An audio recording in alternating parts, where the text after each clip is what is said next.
Mas Jeko, benarkah penurunan muka tanah di Jakarta Utara terutama ya sudah masuk tahap darurat?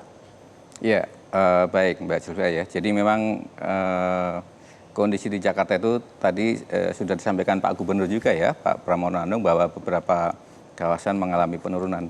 Terutama sebenarnya yang paling parah memang di Jakarta Utara ya. Terutama tadi sudah dilihat di video juga di daerah Muara Baru terutama ya. Di sana kondisinya cukup parah.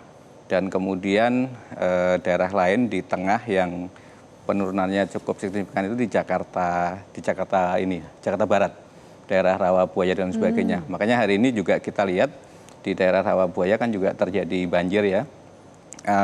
Itu bisa jadi juga terjadi karena sebab penurunan tanah.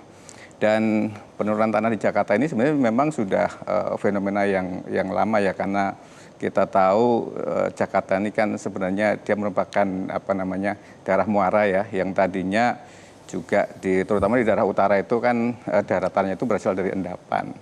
Nah, karena kemudian dia konsolidasinya belum sempurna, sehingga yang terjadi sekarang menjadi mudah untuk turun permukaan tanahnya. Itu yang terjadi saat ini. Tapi wilayah dengan ketinggian hanya 1 meter di atas permukaan laut pun Anda bilang berpotensi tenggelam dalam waktu 10 hingga 20 tahun ke depan, Mas Jeko? Iya, karena begini Mbak, di Jakarta Utara itu sekarang yang kita detek ya dari hasil analisis saya dengan teknologi interferometrik sintetika aperture radar ya, di mana kita membandingkan beda fase gelombang elektromagnetik, kita bisa mengukur tingkat penurunan itu dalam kedetailan milimeter. Dan kita lihat di Jakarta Utara sekarang sekitar 9 atau 10 cm. 9 sampai 10 cm per tahun itu artinya dalam 10 tahun kan berarti 1 meter ya.